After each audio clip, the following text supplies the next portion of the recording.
What's up guys, Scarlet here, hope you're having a good day. Today's video we're going to be talking about Miles Morales making his, well I would say technically second live action debut, but in the MCU, and you're probably wondering why I said second, but we'll get into that in a minute. But for anybody new to the channel, I mainly talk about Spider-Man related news, including games, movies, TV, and as well general Marvel, some DC news. So if that's your cup of tea, subscribe, turn notifications on to stay up to date. Who do you think will win in a fight, Miles versus Peter?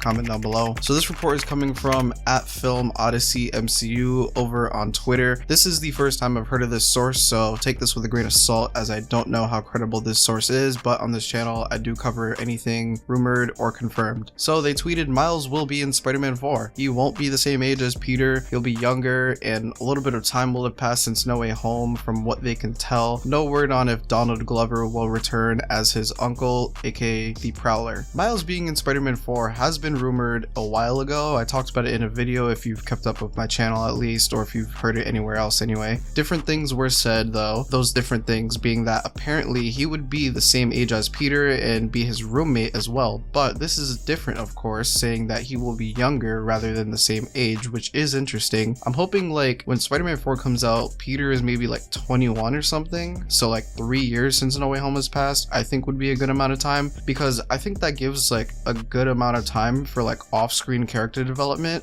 and stuff, because realistically thinking like everybody's a different person like 2 weeks, imagine like 3 years. And maybe Miles could be like 18, I think that would work in my opinion. I don't really see him needing to be any younger. Maybe he could be a senior in high school, or maybe he just graduated possibly and going into college. A couple things I am curious about are if Miles was affected by the snap, if he is from the MCU at least, because who knows if like, you know, they make him canonically from the MCU or a different universe or something, because he is originally from the Ultimate Universe in the comics, and he did get sent to the main 616 through Secret Wars, but Spider-Man 4 is seemingly coming out before Secret Wars, so we'll see how that plays out in terms of like whether or not he's from the MCU or another universe, but chances are he's probably going to be from the MCU. But again, if that is the case, I wonder if the snap affected him at all. And about how I mentioned earlier that this will be his second live action debut but in the MCU, I was referring to Insomniac's Spider-Man TV spot because that technically is live action. It's CGI of course though, but Miles reportedly being in Spider-Man 4 in the MCU would be like the first debut with like whatever actor ends up being chosen and stuff like that. Now onto the Donald Glover situation, I mean like I don't know about that, since like he's apparently doing Hypno Hustler with Sony, and not to say he can't do both, but who knows, we'll have to wait and see on that one. But overall in general, introducing Miles is a good thing definitely, since Peter is years into his Spider-Man career already. So having Peter swing around the MCU interacting with the Marvel universe and such, now with his identity a secret again and taking on a bigger responsibility with Pete teaching Miles, hey man, don't make these mistakes I made. This seems pretty awesome because we can have that teenager Spider-Man that's more naive, younger for the teenagers and younger audience, and we can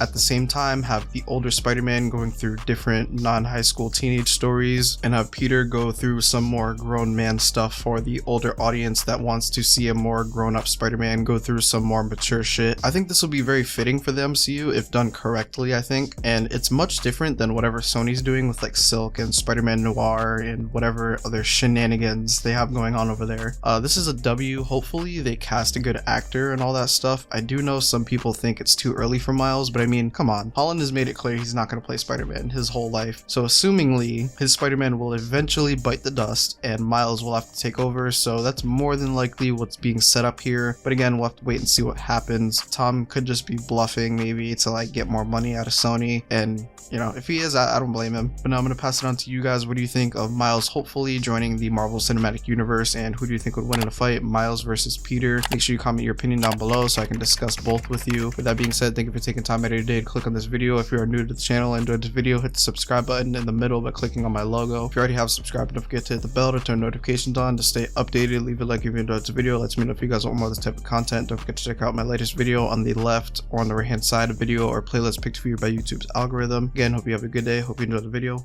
Until next time.